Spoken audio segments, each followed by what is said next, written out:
Hello, everyone. This is Brother Benson, and I'm here with my good friend here, Makubura, on the studio. Today is a Wednesday, and there's quite much that is taking place in the political atmosphere that we will weigh our thoughts on.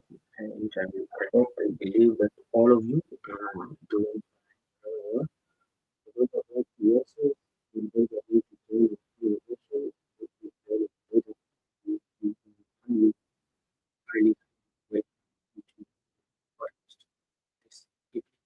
We highly, highly Hello, I can hear you, but I don't know whether it's on my side. Allow me to just log out and come back Okay, again because I can hear your voice is a little bit low. okay. So I think it's on my side. Allow me to log out and log in again. Makobura, unanisikiza? Yes, you can hear me. Hello, Makobura. Okay. Maybe kuna uwezekano labda kuna shida mahali.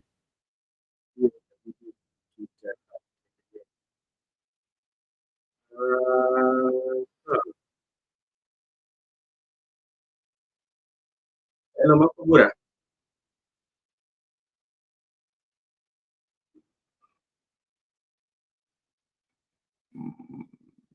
Hmm, labda kuna shida mahali. Makobura, unanipata sasa? Makobura. Alright. Asante sana, kinakaa kuna shida mahali, but tutajua, tutaitatua. Asante sana. Thank you everyone for joining, and even those who will be joining later. There's quite some news that I want to share with you, and you have to get informed. It's very important today. Makobura, can you hear me now? Yes, good evening. I don't know whether I'm clear now. Yes, I can get you now. And the initial say I was not able to get you. I don't know where the problem was. Um, I, I, I, Okay. I just want to share something here. This is bad news, I would say. Bad news to Safaricom users, as government can now deduct money from your M-Pesa without your you asking you for pin. Especially many M-Pesa users are raising alarm after discovering that the Social Health Authority can automatically deduct monthly health insurance contribution directly from their wallets without requiring a pin prompt each time. Safaricom has since clarified that the matter following customer complaint, explaining that this occurs when users have activated M-Pesa Ratiba, the telco standing order service launched in 2024 and separately authorized SHA for auto deduction. So it's something that you have to deduct if you activate it from what is here. So Safaricom says SHA can deduct money from users' M-Pesa accounts without prompting them to enter PIN number. This happens if the user has activated M-Pesa Ratiba, which is standing order service on M-Pesa services. So if you do not want it to be deducted automatically, so do not activate the M-Pesa Ratiba. So Makobura, that is something that also is there for M-Pesa's users, especially if you are paying SHA, it can be deducted automatically if you kind of like activate it, so that is what is there. Do you have anything new?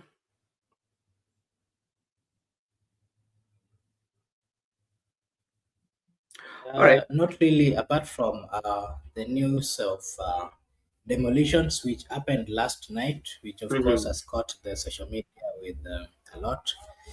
Yes. People giving their views, and of course, the views are different. Some are political, some are, yeah, only that. Oh yeah, we are coming to discuss that because that is the major discussion that we are going to have, especially in Nairobi.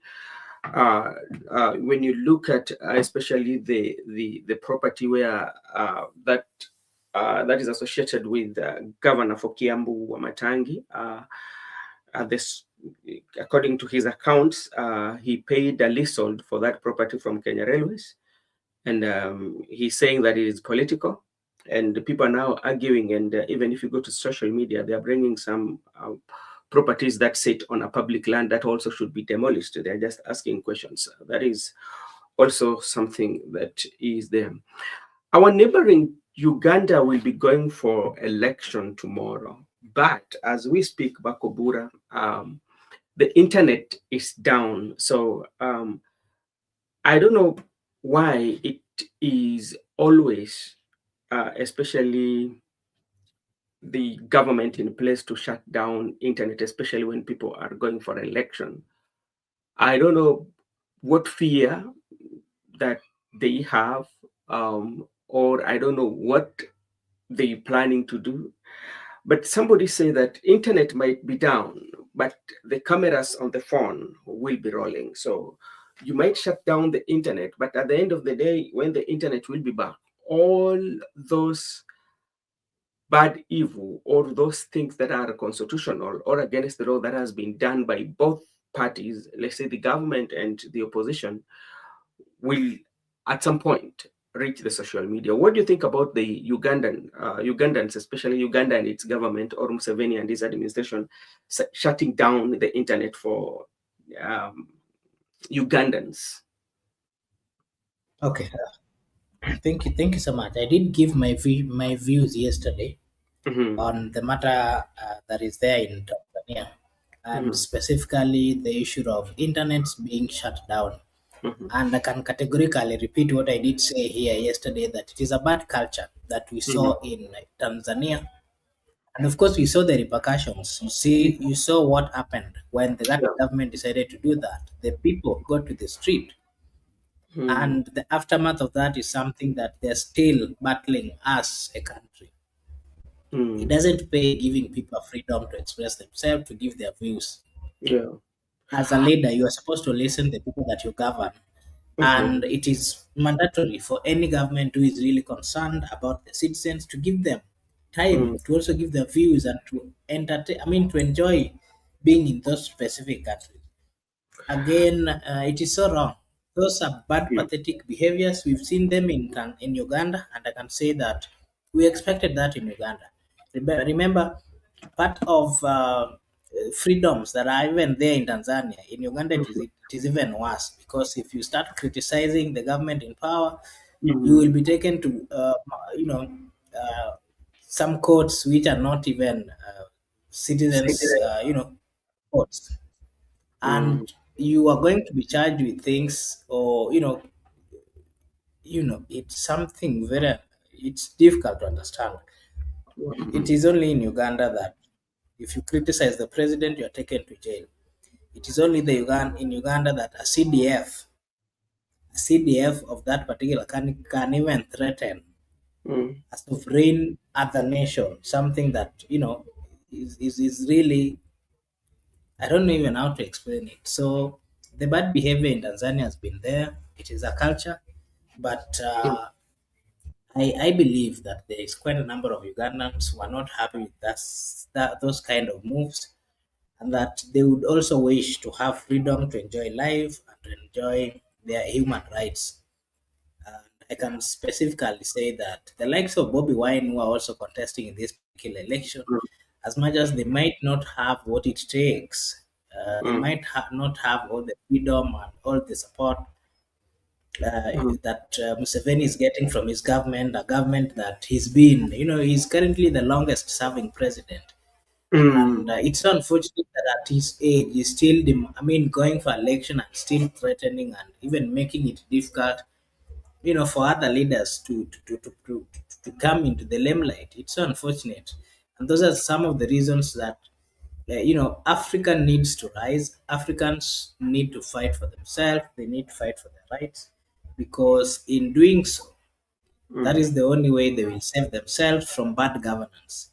There is no way that a government Mm-hmm. would shut down internet just because of the fear. They are not actually fearing the election. When you see a government trying to blacken things, or not to give the right information to the people, then they Yeah. are planning atrocities. They are planning bad behaviors or bad things during that period. They are Mm-hmm. planning to rig, and that is part of the thing that they do not want the world to know. Why would they? The life has been moving on in Uganda. People have been entertained. People have been getting all those kind of, you know, Mm, it becomes really difficult to understand why a whole government would be fearful of its own citizens, especially when mm, they've been on the right path, on the right track, mm. continuing to do what is right. It Wh- is wh- only wh- fear mhm. up when they want to do bad things and they do not want them. I mean, to be exposed to the world. Do you think that Kenya will be exceptional, especially when it comes to shutting down, when it comes to I I voting? can guarantee you, I Mm, can guarantee you, as mm, a country, personally, me as a youth, a Kenyan citizen, I mm. wouldn't sit down and relax and wait that the president has given a directive that the social media or the internet has to be shut down. Those are Wh- illegalities. The courts of the Republic of Kenya have always pronounced themselves. Those are part of the rights that are entitled for each and mm, every Kenyan. mm. Whether you are coming from north or south or whichever part that you're coming, you have a right to communicate. You have a right Yeah. to ensure that you get all the informations that you want at your fingertip or at wherever you want it. In Kenya, we've So, matured, so, so and in the event, let's say that in the event that it happens in Kenya that the courts, maybe the government might decide, okay, we are shutting down the social media because of this and this, and the good citizen of Kenya rush to court and say that, okay, it has been shut, and courts give pronouncement and they fail to obey those pronouncements by the court, because we've seen cases whereby there's so many pronouncements that have been made by courts, but the leaders ended up ignoring them. So, in such a scenario whereby the court has given the pronouncement and they ignore, especially in this matter of I internet can shutdown. I can tell you, Brother Benson, Mhm, any law that is infringing on the rights of Kenyans and especially the youths would be met with I don't know even how to put it. You will mm, see people on the street and they will continue, they will sit, they will dance, they do everything on the streets. I can assure you that. mm, Kenya has made quite a number of steps far much ahead. Their okay. bad behaviors, like even the court deciding to just annul that particular right, would Mhm, mean something else. The mm, people of the Republic of Kenya would not allow that. Look at what happened last year. mm, Going against right of one individual. Remember this young man who was killed from Kasipul. mm, That made the entire country, you know, to fight for his life. So what mm. about something that is going to touch on the rights of millions of the people of Kenya? It is not going to be easy. I Yeah. have always said that uh, there are things that can leaders can do. They can Mm, bribe, wanaweza iba. And it is mm, not that the citizens are not aware, they are aware. The only mm. thing is that when that thing gets to the core, Yeah. the reaction that would be taken by the people would be one that, you know, Mm, they would not be expecting. And that is why some of the leaders have not come into term with mm, the demonstrations and the coming out of the young people who went through the streets. They've mm, not really believed that that was possible. Some of them are still living in denial because mm. they've always lived in a world that they can just do bad things and go away or get away with it. This time Okay. round, it is not as it used to be. We have a Mm, progressive youth, a youth that understands their right, a youth that understand that this is wrong. You can do the wrong things as a leader, but mm, at some point, when they start reacting against the bad things, they do so and they actively participate in mm. giving their views without fear. And whether even you've seen quite a number of them being abducted, being killed, that is not a threat to them. So long as Okay. I can tell you one thing, I do interact with quite a number of youths, Yeah. and I can tell you, majority of them, some they are learned, they have done what it's supposed to be done, but Mhm, unfortunately, they are not having the opportunity to either showcase their skills, to either get employment, majority unemployed, majority are suffering not because they want to suffer, it is because Yeah. there are no opportunities. And then some of them are saying, with the struggles that I've made, there are Mm-hmm. some things that I cannot allow somebody to do, to continue doing. I cannot bend down and beg for certain rights. Mm-hmm. Those are some of the views of the youth, and I can tell you, Mm-hmm. majority of them would not allow certain bad behaviors to continue, especially those that are going against their rights.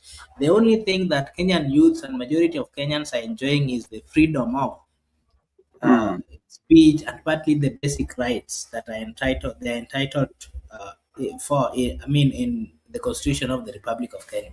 Those are the only benefits that they have. If you want to curtail their movements, or you Yeah. want to you know disturb their movements or their rights, I can tell you they will.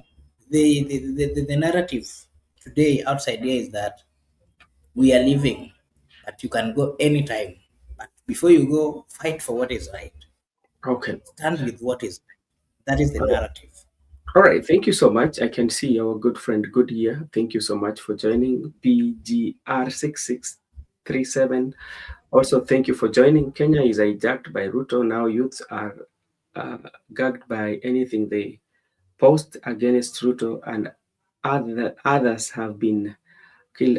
So I see Ruto will shut the internet down. Yes, that is the question that I was asking. That if all the we saw it happen in Tanzania, it has happened even Uganda. It has happened even like it started from yesterday. And remember, they are having election tomorrow, so which means they shut it almost 2 days earlier before the election. So our question: what makes us exceptional of what is happening? This is something here that also the Ugandan president, as really said, he says, I quote, Uganda President Museveni, the RNM presidential candidate, has asked the Ugandan courts to speed up the release of Dr. Kiza Besije. Museveni said if re-elected tomorrow, he's going to bring reforms in judiciary so as to speed up cases like this one of Besije. How can you speed up these cases yet to be in power with the same judiciary for almost over 45 years? So what is going to be so special of you being elected tomorrow and makes those changes? Even your 45 or 50 years in ruling, you've never made even one change in the judiciary. So what makes it people believe? These are kind of statements that are being made by these leaders just only to I don't know, to make people happy or to look for votes or what. Because like I believe for 40 something years you've been with the same judiciary doing the same things. So how are you going to speed up? Because it's about the evidence. If you want the independence of all this constitutional and all that. So I think these are just uh, do we call them lullabies or to I don't know. This is how some of these our leaders sometimes they talk. I even saw the campaigns of the president of Uganda, Mhm. and I ask myself, imagine he goes to the streets and to campaigns and he tells the people that these are the plans I have for you. I'm going to change this. I'm going to build the roads. Uh, The question I ask myself is, uh, this is a leader who has been in power for more than 5 years. mm, Within that 35 years, at his old age, that is the time that now he wants to build roads. He now wants to build hospitals. Surely, where are we? And then I ask myself, surely the people of Uganda can do better. It is only Museveni. It is not only Museveni who can save the Republic of Uganda. We have quite a number of good people. I'm not saying it's bad. I mean, we have quite a number of leaders within Uganda. We have quite a number of educated, well talented, in terms of leadership. Look at this young boy from Uganda who calls himself the son of Africa. This young boy who knows the history of Africa at his fingertip, I'm forgetting his name, from Uganda. He has even met PLO Lumumba, professor, and he says mm, that Lumumba is his mentor. I don't know mm. whether you've seen that one. Yeah, I know him. I've seen some of his photos. He has traveled wide Yeah, enough. yeah. Look at those. Those are kind of things that make you happy when you listen to that young boy. You see the future of Africa. You see the future leadership. In them. We have good leaders in Uganda. Look at this man who has been tortured. He's currently now in hospital. Not really known whether it's hospital, whether it's in jail or what. Mm. You know, these are good leaders. Look at Bobby Wine. A young man fighting for the rights of the people has been arrested not once, several times. He has suffered quite a lot. Look at him. We Mm. have, if you stand fighting for your rights, fighting for the rights of the people, the only thing that they met, you get is you're being maimed, you're being abducted, you are being killed. It is you in Uganda. I don't know if you remember, there used to be a police officer in Uganda who was really against bad culture within the police force in I Uganda think he and died. corruption. He was killed. Not that he died, he was killed. Look at those kind of things. Why would you kill somebody because he's fighting for the rights of the people? Why would you kill a police officer because he's speaking about the bad things that are happening within the police force? What is wrong with that? You know, Mm. People should respect the lives of others. And if you realize that a fellow human being has been talented or blessed more than you, the only thing you can do is to give them way and try stay closer to them so that you get to learn. And that is why Raila operated the politics of opposition for quite long. He gave the people who had the opportunity, the likes of, for example, young people who are coming up, he gave them opportunities. Look at this young man from Kilifi who was appointed as a CS, Fikirini Jacobs. You give them a chance so that they as they Makubura, grow, you get to.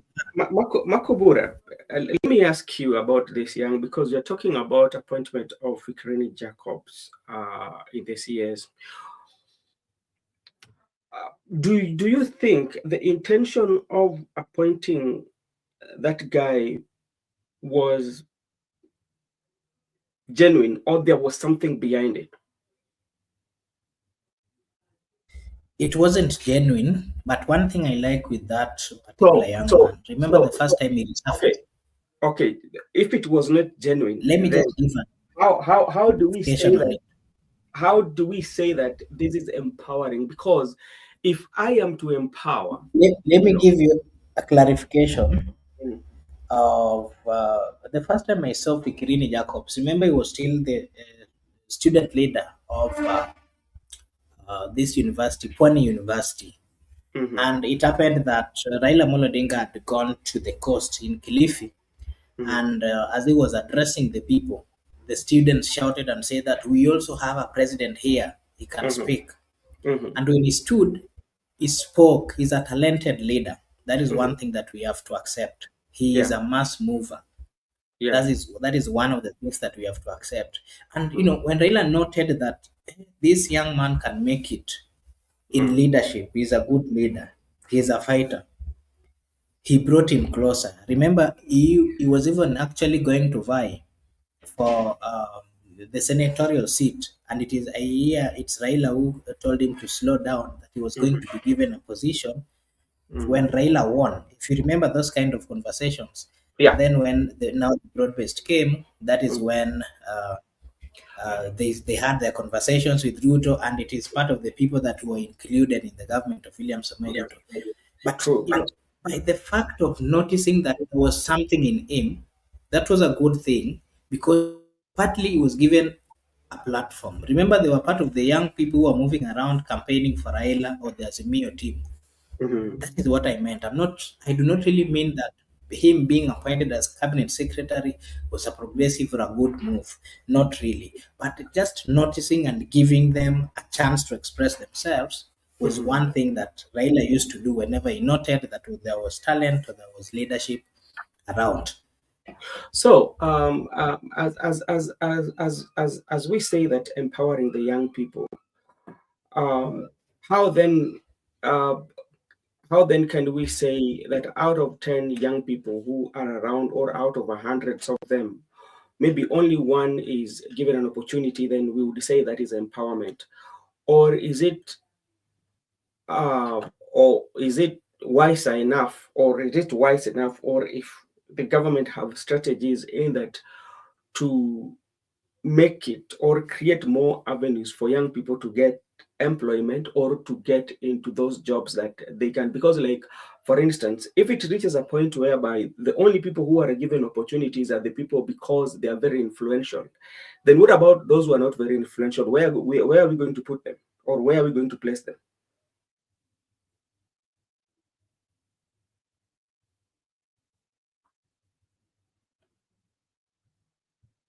Hello. Okay. Paul, thank you so much for joining. I was just asking. Sorry, Brother Benson, I didn't. Okay. You've said that singling out 1 out of 10, is that empowerment?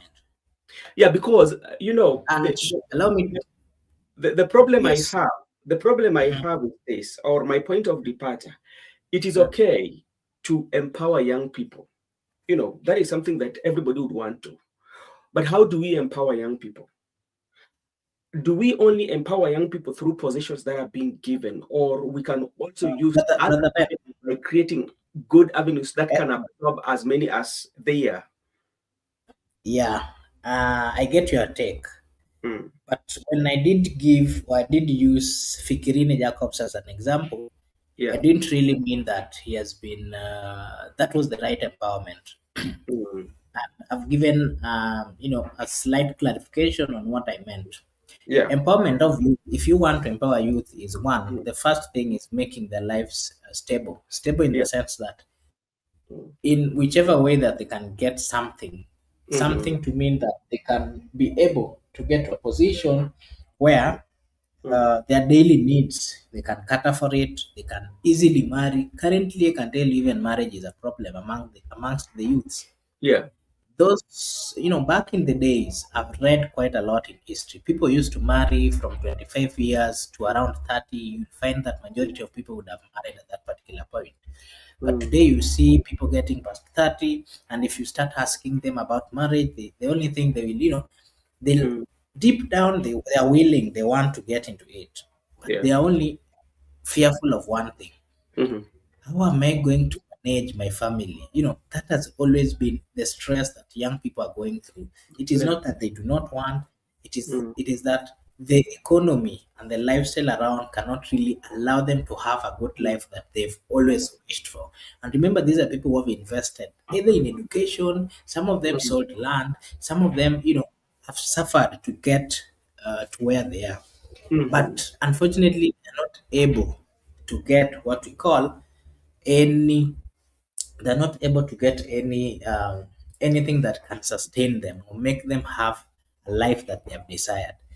That is okay. what we call empowerment. If somebody can do that to a young person, Mhm, then they are on the right place. But again, there's this saying that fundisha mtu, ukitaka kuempower somebody, mm, show somebody on how to fish, teach them how to fish, so that when you're not there, they'll be able to fish and get food for themselves. That is okay. what we expect from leadership, but it is not there. All right. So Mhm, currently happening is the kind of empowerment we are seeing is out of grid. It's an empowerment that is not genuine. It is an mm, empowerment that is coming with a cost, and that is yeah. now the difference of the. I mean, that is now the challenge that we are seeing with this kind of empowerments. I think that's my Okay. take on that. All right. Thank you so much. We will still engage on the empowerment of young people. Today, I saw somewhere that there was a 22,000 that people got from Nyota Fund. I don't know whether somebody out there had applied, and you were lucky. You are among the luckiest to get the Nyota Fund. So unaweza katuambia na utuambie utaenda kufanya nayo nini. Asante sana. Naona Shaima Hussein, asante sana kujiunga na sisi. Natumai kwamba uko vizuri. There's issue here of Wamatangi, and Wamatangi had a business behind Kasarani, and that business was demolished today in the morning in the presence of the police officers, and everything went down, billions of shillings. But there is no police officer or anybody in charge of the police who came to the press and gave the reason for demolition. You know, in some quarters or in some countries, especially if such kind of multi-billion property is being brought down or business areas being brought down, after everything is done, the police officers will come and give the reason for demolition, because like they were there providing the security. And another thing also, what happens in other areas, it doesn't usually happen at night. It happens during the daytime. You know, so the question is, why at night? Why we are not getting brief from the police the reason why it was being demolished? But information in the public is that this place was leased by Kimani Wamatangi and from the Kenya Railways. I don't know whether his lease had already expired. And so says that they want to build a terminus in that place. So that is what is in the public domain. But it also has taken a political angle, whereby they say that he's not cooperating with he's not supporting the government side, and some people have ended up accusing the national government, especially, to be in charge. Demolition of Mahawatangi's business was discussed with Ruto. Gachagua claims. Rigathi Gachagua will not always miss out on something to say. Rigathi Gachagua has claimed that the recent demolition of Kiambu Governor Kimani Wamatangi business premises in Nairobi was discussed with President William Ruto. Former Deputy President Rigathi Gachagua claimed that the recent demolition of Kiambu Governor Kimani Wamatangi business premises in Nairobi was discussed with President William Ruto. In a statement on Wednesday, January 14th, Gachagua said the move against Wamatangi followed pressure from members of parliament, MPs from Kiambu. On Monday, 12th January, this evening at Sagana State Lodge, members of the parliament from Kiambu County, led by the notorious one formerly known as his wife, confronted President William Ruto over the slippery political situation in Kiambu County and Mountain in generally, he stated. Gachagua added that the MPs expressed their concern over Wamatangi influence and growing popularity of the Deputy President Party. This expressed concern and frustration over the popularity of. So this is just like a literature that has been reported by one of us. So if Wamatangi is gaining popularity, why then go and demolish his property? Miguda, how are you doing? Hello, Mr. Miguda. Hello, how are you? I'm good. How are you doing? I'm doing good. I'm very much okay. Yes, where have you been? We tried to look for you. We could not find you. Yeah, that's very good. I found you looking for me, but like yesterday I told you I was going to admit a certain student somewhere. So we finished late. I'm just getting to the house right now. That's why you could not get me. Pole sana kaka, mimi nilisahau. Unajua pia saa zingine umri ikienda sana unapata kwamba unasahau. Sisi sasa tunaingia katika ile mkondo wa mwisho tunaitwa babu. Babu. Asante sana kakaangu kwa kufanya juhudi kuungana na sisi kwa mazungumzo. Umetudanganya kidogo ndugu yetu. Kivipi? Ati unaingia mkondo wa mababu. Sasa tuko hapo. Unajua, ukitaka kujua unaingia katika mababu, wimbo ambazo unasikiza kwa redio ama ni zilizopendwa, zile za zamani Ukisema hivyo basi itabidi basi tulete mwenzetu hapa Msimamo atuelezee maana ya kuingia kwa ubabuni, what it really mean, because I don't think so and I don't believe you are not nearing there any soon. Okay, sawa. Lakini tunaelekea huko. Migoda, swali iko hapa. Migoda, I thought you went to Oburu Odinga conference. Who has asked that question? I can't get the screen. Oh, oh, let me tell you a story right now. That's just for introducing me. Yeah. I was following, on my way back.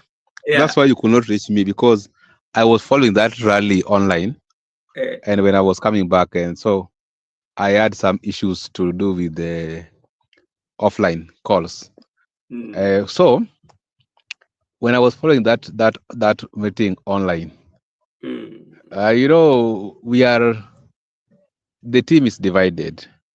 Yes. And the discussion we had in the vehicle when we were coming back is that the Oburu wing are ready for the NDC right now, and that's why you saw him doing his politics right at Kamukunji. And Babu winning Sifuna wanted to do theirs at Kamukunji. So we are waiting for them at the NDC. At the NDC, people are going to fight. So it's going to be between the young tax and the old tax. But now the old tax, let me tell you a secret right now, because I was actually having a reliable person with me. So by this weekend, this weekend, we are going to approach. Actually, they are going to kick them outside the ODM this weekend. That's a very sad situation. People like Sifuna, Babu, they are done with them. So what we were saying is that going forward, the TJ Kajwang, Antonio Lwach, Simbarati, you saw Simbarati during the rally.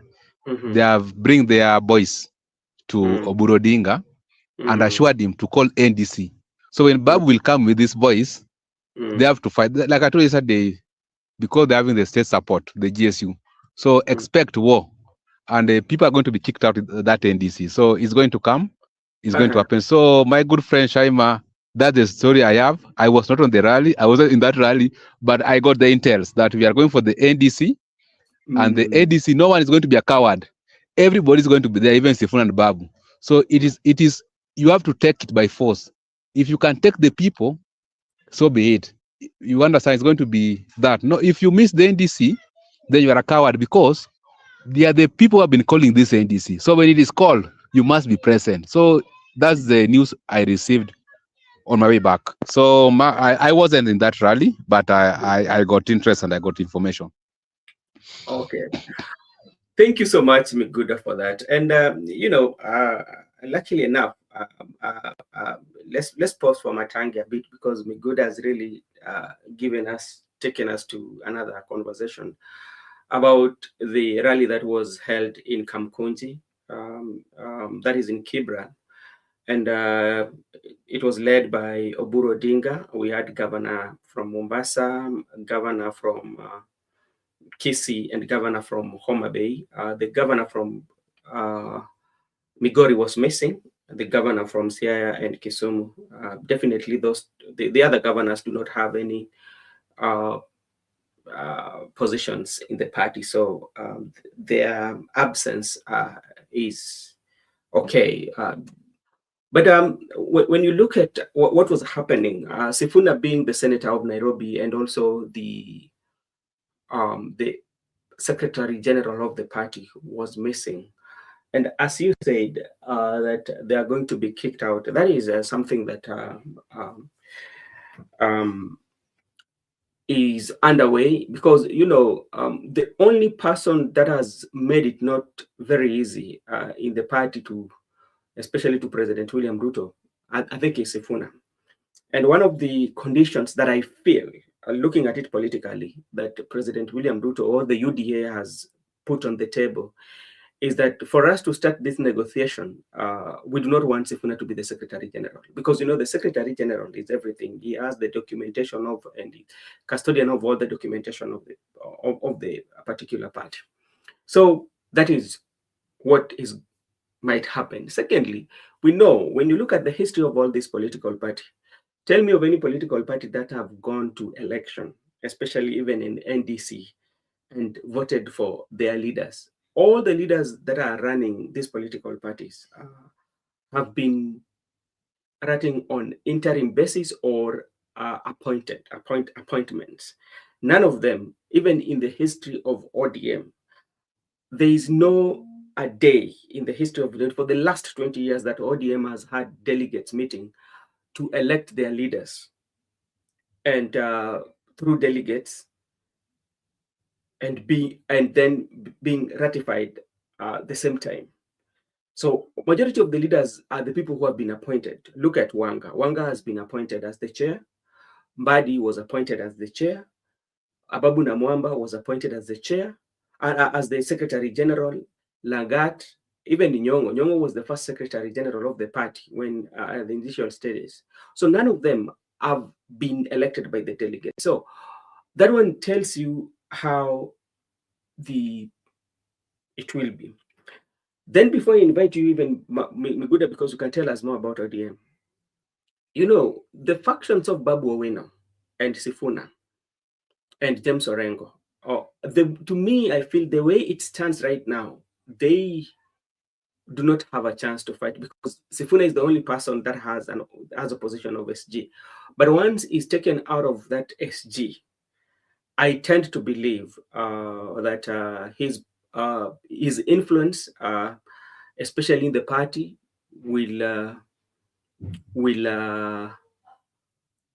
drastically reduce, and the hostility that is going to be created, especially with his party members within Nairobi,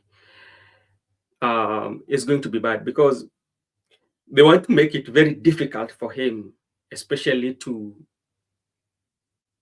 influence or to get more influence. Remember what happened to Babu? You say that the boys. So that's what is going to be done.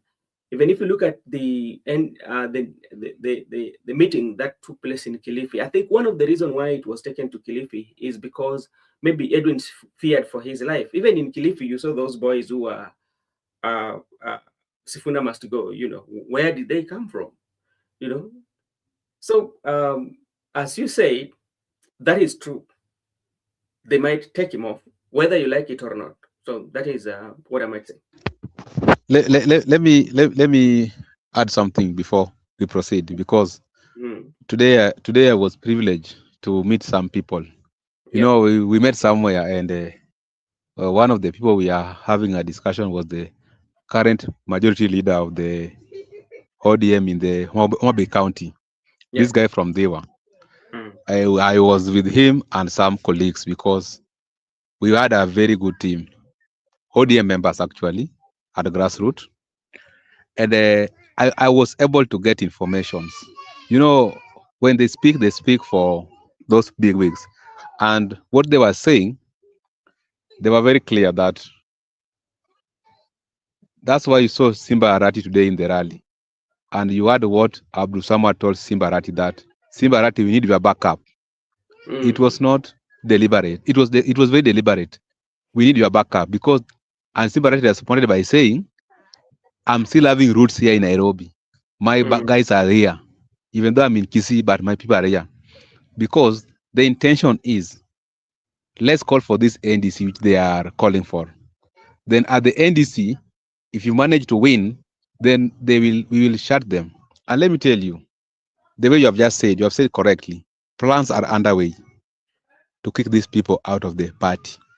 And politics is something that sometimes hard to understand, because right now they were discussing that Kikosi, yani they were saying Ida is the problem in ODM.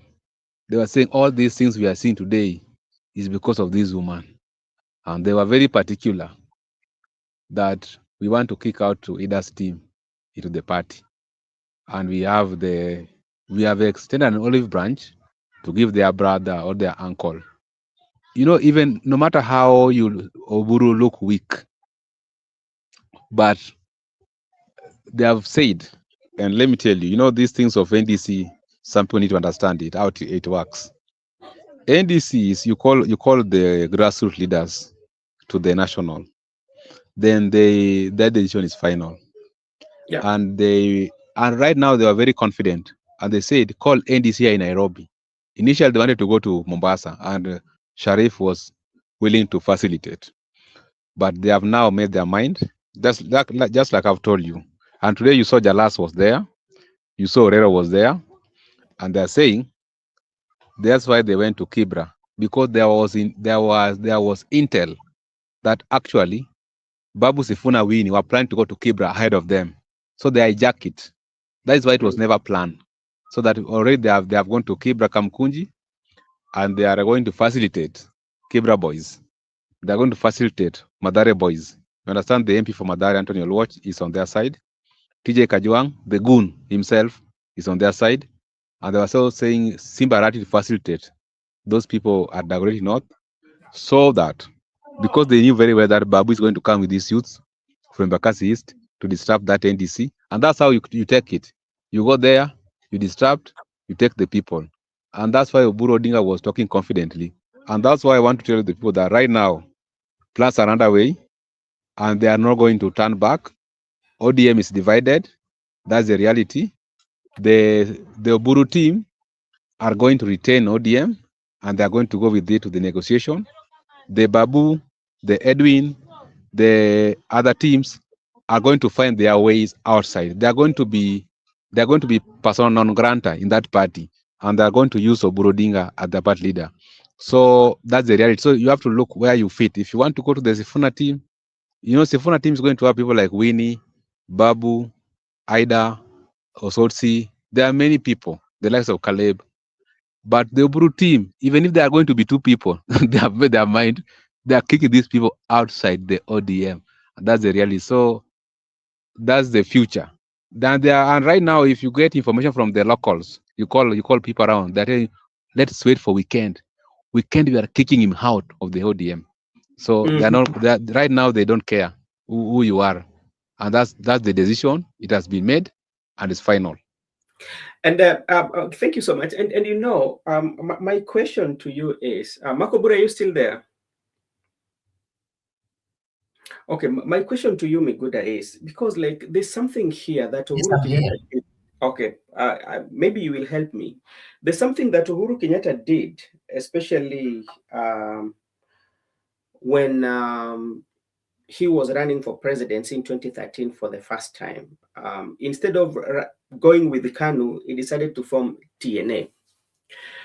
And you look at the history, especially of parties that have ruled or parties that have been in power. And once the face of the party dies or retires, they retire with the party. So when you look at Oburu and you look at ODM and the way now where they've reached its thorax, because right now they're getting backing, because even today in the political life of Oburu has never donated 3 million, but today Oburu was able to donate 3 million. Or sinilisikia alitoa milioni 3 or am I or 2 million. Alitoa 2 million. 2 million. In the political lifeline yake, mimi sijawahi sikia pali ametoa pesa, lakini leo alitoa milioni 2. Inamaanisha kwamba saizi pali limefika, hawataki chochote mbele yao ambao inaweza wazuia kupata yale malengo ambao walikuwa nayo. Ndio unapata kwamba hata zile 10-point agenda walikataa. Sasa niambie, Oburu beyond Raila Amolo Odinga atapeleka ODM wapi? Let me respond before Marco Bura comes in, because me today I was with the ODM MCS, so I'm reporting something I got from the party. They were saying, there's something that we have to understand here. First, let me not be misquoted. I'm reporting to you people. These are not my decisions. These are not what I intend. These are just information reliable. I'm sharing with our viewers because it's very much important. I'm able to see the future as per their discussion. They were saying, there's something that they're trying to say. They were saying, for them, they don't care. They're behind Oburu. And they will camp behind Oburu. And anybody will go contrary to Oburu, they will decide their way. And that's why I was telling you. What you are just getting me, brother Bezos. You have said they have reached a red line. It is true. Anybody who is going to stand on their way, whether you are popular or not, that is not their business. And what's happening right now is they don't care about 10-point agenda. They don't care about narco report. They don't care about Baba, whether Baba was a principal man or not. They are saying, even though they have been fighting for the human rights, but now is the right time to fight for the economic rights. And let me tell you, you saw Oburu donating 2 million. And when Salah came with the 2 million, Salah went ahead and say 2 term. But later Simbarati came and tried to correct things that we are going to work until 2027, then we'll negotiate. So sometimes it's very good to start adopting reality that Oburu wing, come what may, they are going to support William Ruto. There is no persuasion we are going to persuade them. Then Sifuna and Babu and Winnie, they will not engage to people like Oburu. So this is politics. And politics, people are saying, like the issue I've said Oburu, they were discussing, they were going ahead and saying Oburu is 82 years old. You know, we were having a roundtable talk. They were saying Oburu is at 82-year-old. So why must Oburu fight for the people right now? And even if he can just enjoy for those times and he can go to his grave, so be it. That's why I was telling our viewers and my fellow young people, do not focus on Oburu. Whether he's going to join William Ruto or not, that is his own problem. As we have a chance as a young people, and we have not reached that age. The world is still, the world is not ending tomorrow. We can still fight for those things as young people. We don't need to rely on people like Oburu, because Oburu, you cannot take Oburu to the street to fight. Oburu cannot even go to detention. But as we are still energetic, we can persevere those arrests, detention, because we still have time, unlike Oburu. So this was just discussion around the table. Now let me bring for you the issue of Orengo. You saw when they called Sia people, Sia MCS, including the speaker, to State Lodge in Eldoret, in exclusion of the governor. The discussion was, we don't care. Impeach that guy. We have no business. We have no issue with him. And that's why I'm telling you right now, where they have reached, they are not going to take those side shows, those whatever. That's why they were able to reach a solution in the absence of the SG. So to conclude, I'm concluding. I just want to emphasize that what you said right now is high time Kenyans to accept, and people not that there's no turning back to Oburu wing. They have gone. It's high time to start organizing that if you are either with Oburu wing or Sifuna wing, so that you can see or now you can forge ahead. And lastly, because these people are elected members of county assembly, various in the Nyanza, they were telling me that if I can get a road in my ward, if the stadium in my ward can be completed, I have lighter duties to discuss with my people whom I'm representing. Therefore, as for them, they have made a decision that is they are going to support William Ruto. So today I'm telling you what they have made a decision. So the people who are elected right now, most of them are going to support Oburu because they are saying anybody who is going to interfere with the Oburu decision, they are going to. Oburu might look weak or unpopular, but remember there are some regions that is going to shake those local regions. So they don't care even if ODM is going to remain with 2 people.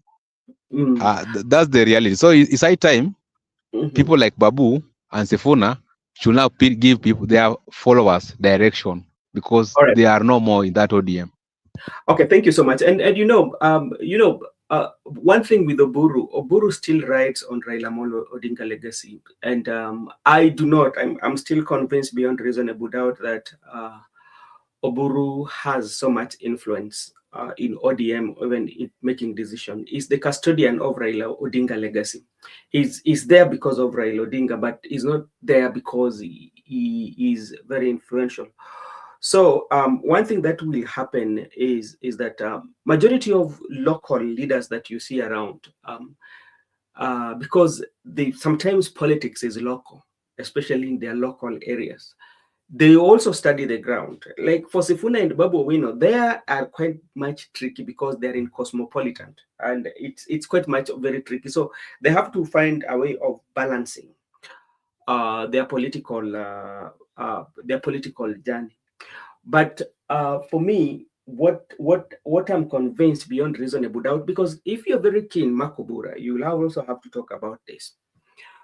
When the Central Committee met in Kilifi, they had resolutions that they came out with. But there's one resolution that immediately everybody, that is both UDA and ODM, are so much on it. The path to giving the green light for Oburu to negotiate with UDA.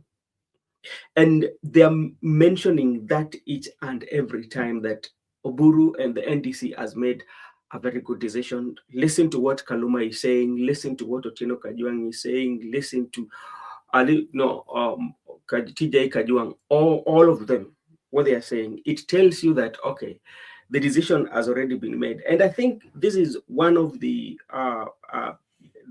cards that maybe the UDA and the president placed on the table for the ODM, and say that, okay, if you want us to start this negotiation, one of the things is that we do not want people who are going to distract us from our negotiation. We do not want the likes of James Orengo. We do not want the likes of Sifuna. We do not want the likes of Babu Owino. We do not want the likes of everybody who is opposing, people like Caleb Amisi. But Sifuna is the person that is the target right now. And President might fighting Sifuna in background. Yeah, he cannot, because how Sifuna has always confronted the president, even criticized the president. So president said, okay, now this is what is going to happen. It is either he leaves or no. So, and that one, people like the leaders like Wanga are not going to sit down and say that Sifuna, let's say this democracy in ODM. There's no democracy in all these political parties. The Ds in this political party, those are just paper names. They're not working. Secondly, and this is where sometimes I usually say that sometimes we need to investigate, especially the people who are given our political parties. There's something that need to be changed, maybe in the near future when people like Miguda will be in power. One of the things that you should look into is about the positions in the political party. There's no way in which you are a governor and you are still you still have position in the political party. For now, we had 3 governors who flew to Nairobi. Did they use their own money when they were flying to Nairobi, or did they use the money for the fund? And at the time when they were going for Nairobi, was it official, or it was a rally? So I think it is high time that maybe if people like Miguda, you people who want to get into the leadership, maybe if you form your political parties, anybody who will be given a position in the political party should not vie for any political seat because you are an official member of a party. Makobura, your time.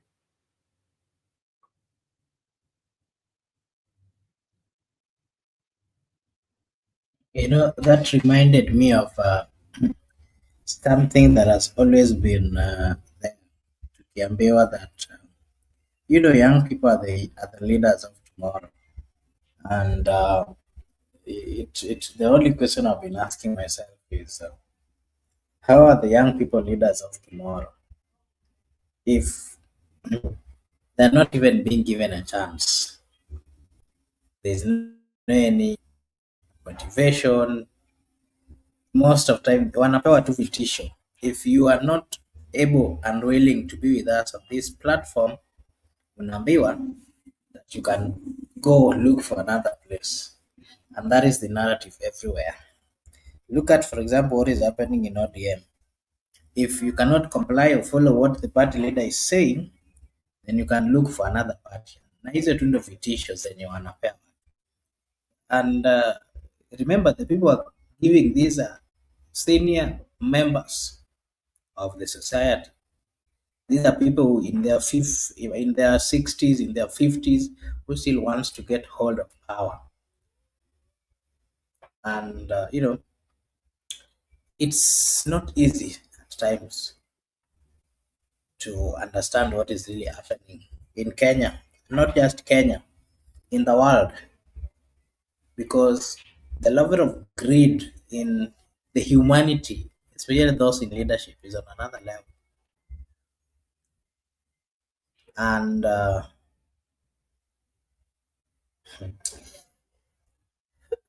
they say that God for us all, man for himself. Allow me to welcome a good friend, Msimamo. Msimamo, karibu. Tuambie umeshindaje, na vile vile we've given our views on quite a lot the demolition that was happening in Nairobi, and we understand that those properties were for the governor of Kiambu, Kimani Wamatangi, and we also saw what was happening in Kamkunjo in Kibra, where ODM leaders were there, and they were saying that if you're not ready to listen, you should leave the party. You can give us your take on those ones before we move to something else. Msimamo. Unanipata? Nakupata vizuri ndugu yetu. Asante sana. Habari ya studio hapo, maana sisi wengine hapa tuko salama, lakini japo tuko safarini, kwa tutaongea kwa kifupi, alafu tuendelee na safari kidogo.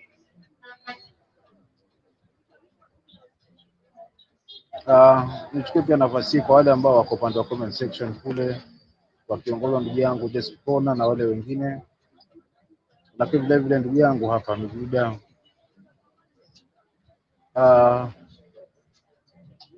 na kuna Paulo, kuna wengine wote ambao wanasikiza pia.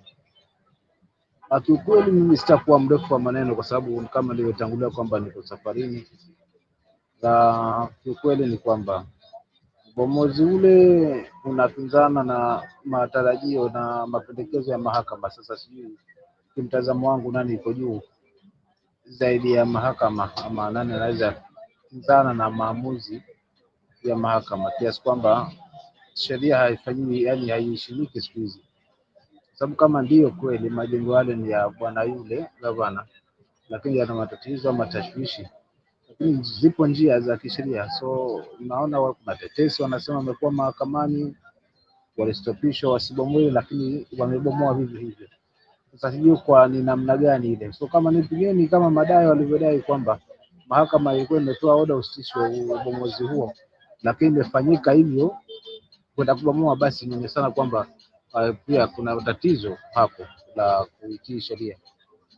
Lakini vile vile haswa hawa mabwana kusema kwamba mtu ambaye atakuwa asikizi chama ashike njia aende. Sasa si nani mwenye chama, kwa sababu wote ni wanachama. So kuzana kwa hali kama hii kwamba wengine wasikizwe wengine wasikizwe maoni kwa sababu hakubaliani, sio ni kama kuna tija, wala hilo ndio suluhu ambalo yule ambaye yuko chini masinani kama mwanakereketwa wa chama kwamba labda vile itakuwa analichukulia poa. Kwa sababu chukule mfano haswa wale wapenzi ambao wamesimama na mfano upande wa kina Sifuna, alafu upate kwamba kuna maneno kama hayo, tunakuta kuna pande mbili, wale wanaunga wale hawaungi. So bado sisi kuna mkutano, na kwa hali hii kwamba chama ndio kimeisha mazima, hata wakijaribu kurekebisha kwa kila hali, lakini kwa kweli chama ambacho kitakuwa hakina uwiano na hakina ili kwa pamoja kuzungumzia hali zao, kwa kweli itakuwa ni kizaazaa.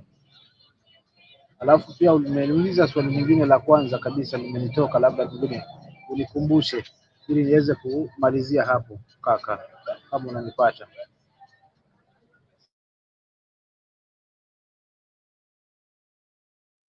Thank you so much, a good friend, Babu. And there's a question here from Good here. Why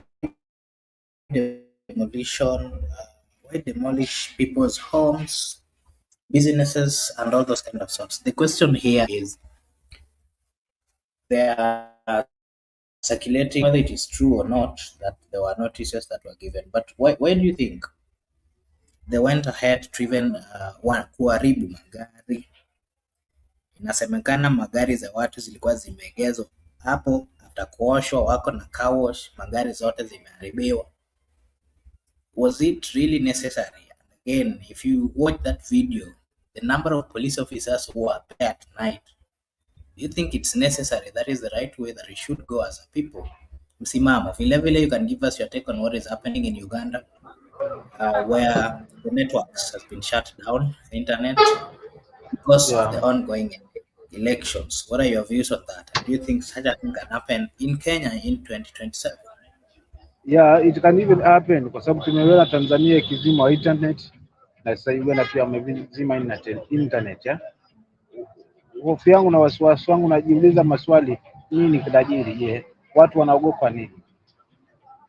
Nini haswa kikubwa ambacho haswa mtandao hawezi achiliwa? Nini kinazibwa hapo? Na bila shaka ni yale ambayo yameweza kujiri Tanzania ndio tutashuhudia Uganda, lakini vile vile pia tujiandae na sisi 2027 kukatiwa vile vile internet.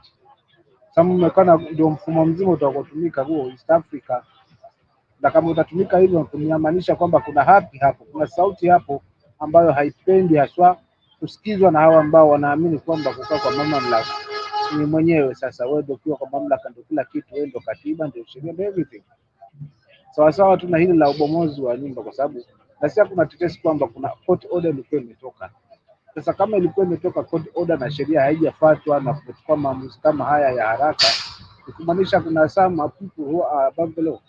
Kwa kama ni hivyo, sisi bado tuna mapungufu ya kuweza kuitimiza ile sheria ambayo tumeiweka kama mwongozo wetu.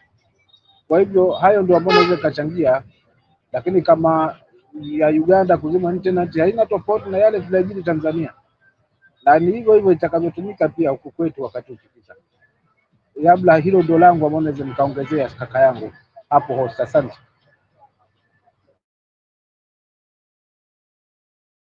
Asante sana. Migulia, I'll also ask you the same. What are your takes on the shutting down of internets in Uganda at a time when they are going through the elections? We saw a similar thing in Tanzania, and of course, what is it that the governments are, what is it that they're hiding that whenever they're going for elections, they want the internet to be shut? Is it the best thing or the right way to go? Is that what leadership is all about?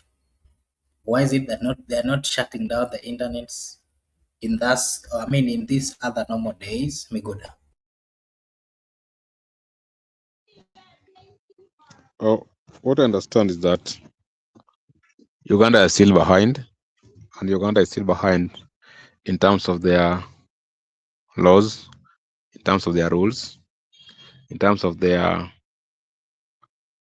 constitution, because currently there is right to information, whereby any person has a right to access information. You can access it anywhere, anyhow.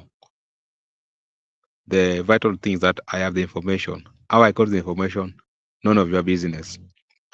And currently, if you are denying me to access information, you are interfering with my basic rights.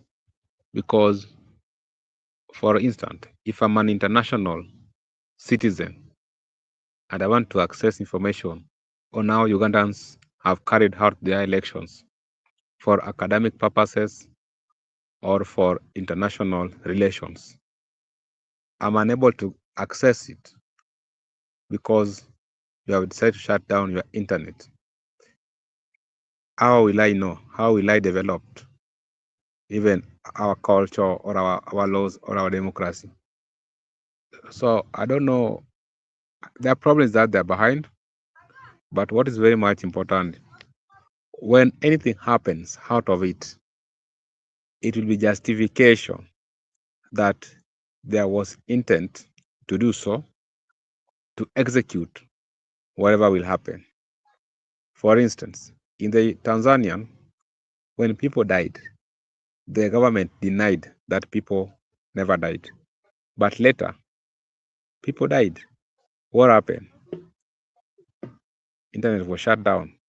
So it's justification that the government of the day shut down internet purposely to kill people.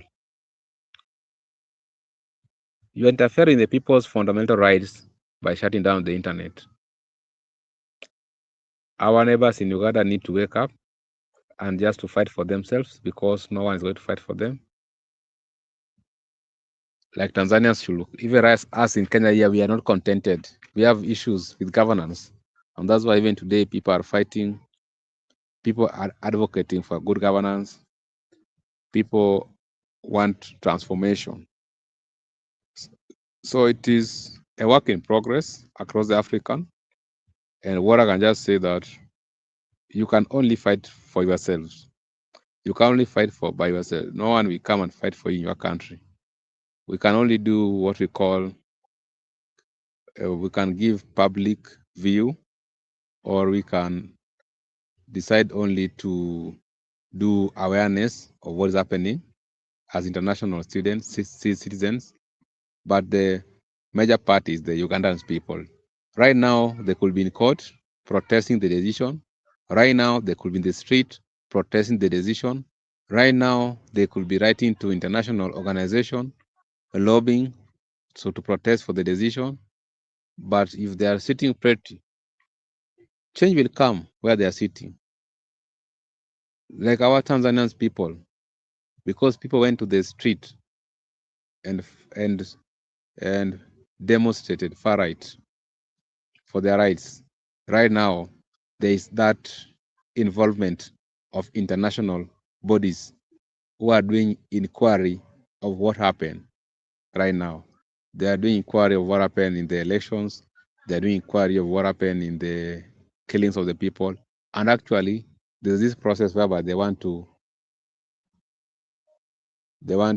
draft their constitution right now, and there are people who are involved. Sometimes change is never easy. You have to fight for it. You have to sweat for it.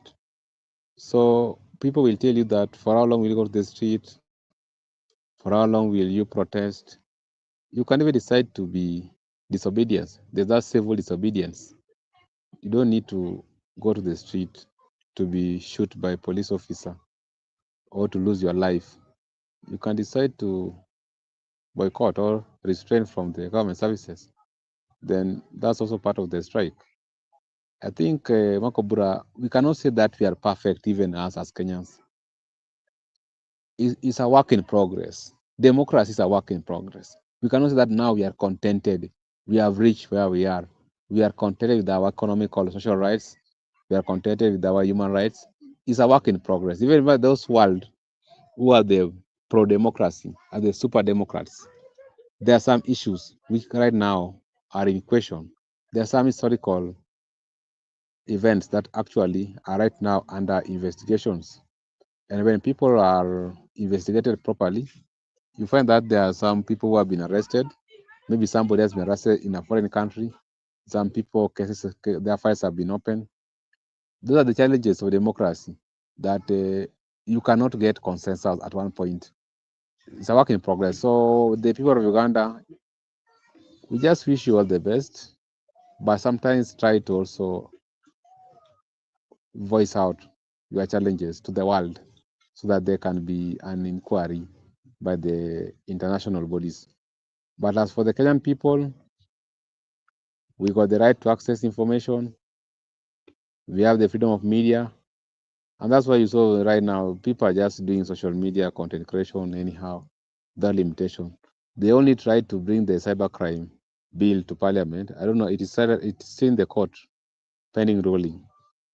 They wanted to put some measures and regulations and they wanted that if at all it can pass, they will use it to shut down internet during election.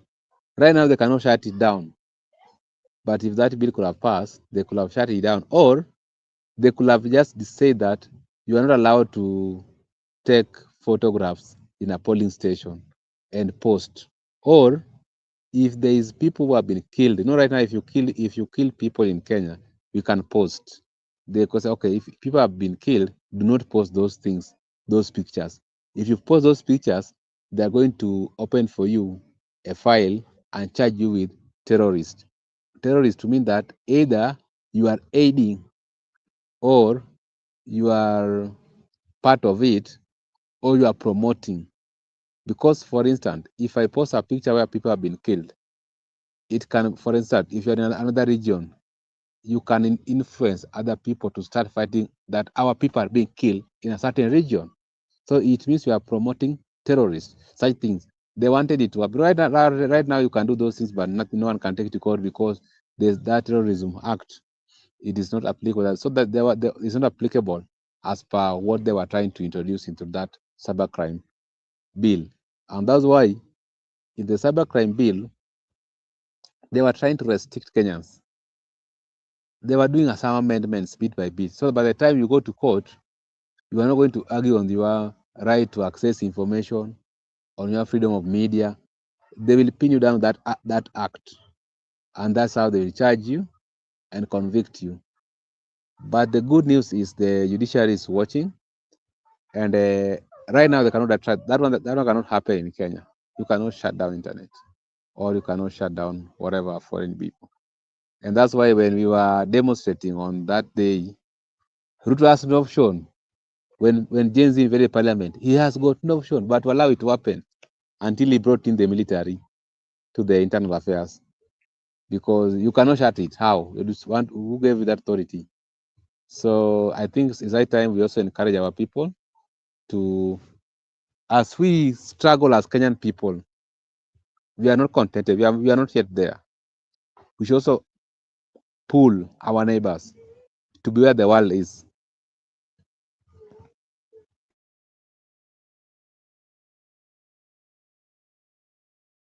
Okay, thank you. Allow me to give, to hear Msimo's take. Msimamo, we also saw UDA. After some few days, the ODM members decided that they're going to have a conversation. They permitted the party leader to have a conversation with the UDA party.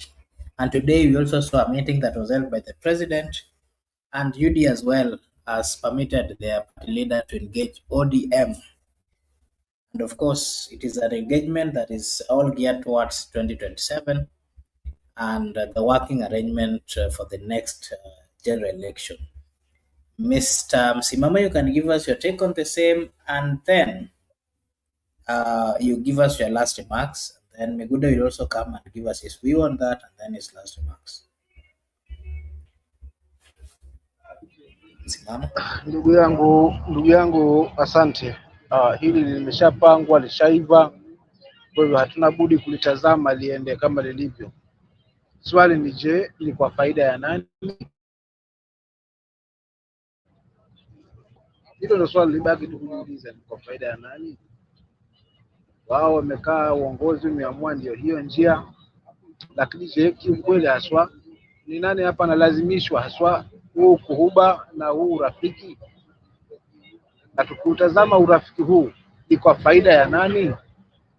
But hatuna jinsi, kwa sababu kama wao ndio wenye uongozi na ndio wameamua hivyo, wafanye kila ambao kwao wana kinatija, wache wafanye. Lakini je, mwananchi amehusishwa kikamilifu, ameridhia, ama ni kubandikwa tu kwa sababu anabebwa kama kapu, kama jembe kwenye kapu? Na kama anabebwa kama vijembe kwenye kapu, basi halina tija kwa mwananchi, ni kwa faida yao, kwa hiyo walifanye kwa faida yao. Asante. Hii ndio kuongezea kwangu hapa, asante. Asante sana Msimamo, labda kabla ukuje kutupea maoni yako ya mwisho, you can also give us your take on Ndindi Nyoro, the member of parliament of Kitaru, who has promised that every student in his constituency will only pay 500 shillings for them to learn in that particular constituency. whether you're residing or whether you're learning in that particular constituency. What is happening? Why are we not seeing such moves in other constituencies? Msimamo, tupe maoni na maoni zako za mwisho as well. For hii ya Kiharu ni maamuzi ya kiongozi kuamua kuona kwamba hiki ninachokipata kwenye mgao wa CDF wacha nikafanyia lenye tija, na utakuta maeneo mengine viongozi kwanza hapo ndo kwenye kula kwao, wao wanang'ang'ana kuzipigia debe.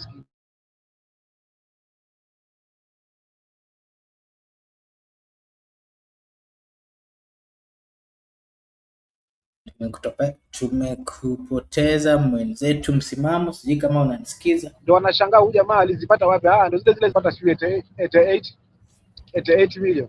So hiyo anaifanyia kazi kwa minaji ya wale ambao anawaongoza. Sasa wasishangae kwa sababu hajakuona kwamba hizi zinamfaa. Alijua kwamba hizi za wale ambao ni walengwa na anazifanyia kazi. Kwa hivyo kufanya hivi inawezekana. Sasa kama hii tu kwa pamoja inawezekana, hivi mzee sasa analipa 500. Bora isiwe katika taifa. Shida liko wapi? So ukijua shida iko wapi, tuondoane na hiyo shida, alafu tujipange vizuri ili tupate hawapi na ndilinyoro wengi asoka katika taifa. Asante.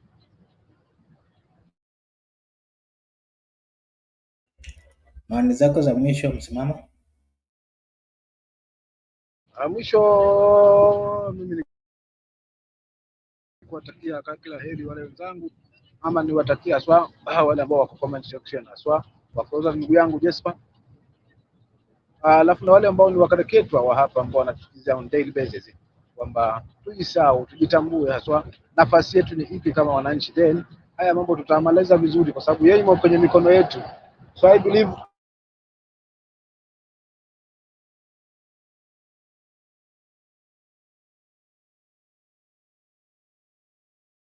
shindikana na wengine wanavyotaka kutufanya, basi itakuwa ina tija, ila kubaki pale pale tulipo, na itakuwa ni hasara kungojea maembe juu ya chini ya mnazi. Asante. Okay, asante sana. Thank you so much, a good friend. A good friend for taking time to join us as well. We appreciate so much. Allow me to appreciate everyone who joined us today and remind you that this is Brother Benson Media. And over here, we do say that your opinion counts. If you are watching for the first time, kindly like and subscribe to this channel, because if you do so, it is a way of supporting us, na sisi hapa tutasema ni asante. Bila kusahau, acha nichukue fursa hii vile vile ni pongeze and say a big thank you to everyone, including Good Year. Thank you so much, Good Year, for finding time to be with us. Paul, thank you so much for finding time to be with us. Really appreciate. Our good friend Shaima, asante sana kwa wakati wako na kukuja kujiunga nasi. Tunasema ni asante. We also saw a good friend PGR. Thank you so much, PGR, as well, for finding time to be with us. We really appreciate. Once again, I'm reminding you that this is Brother Benson Media, and over here we do say that your opinion counts. And we do have this kind of conversations. Of course, these are conversations which are all geared towards the betterment of our country. We do give our views on politics and matters affecting our country. The reason why we do that is because we are Kenyans and we want well for this country. We are not politically aligned. We give our views not based on any political alignment, but we are open and giving straight our views. Thank you so much. I want to take this opportunity to now wish you all a blessed night, a blessed morning, a blessed afternoon, a blessed evening from wherever you're watching us from. Thank you so much. God bless you. See you again tomorrow. Bye bye for today. Asanteni sana wale walijiunga na sisi. Tunaomba tena mkuje kesho, ndiposa tunaweza zungumza na tuendelee na mazungumzo kama kawaida. Asanteni sana, tuonaneni kesho.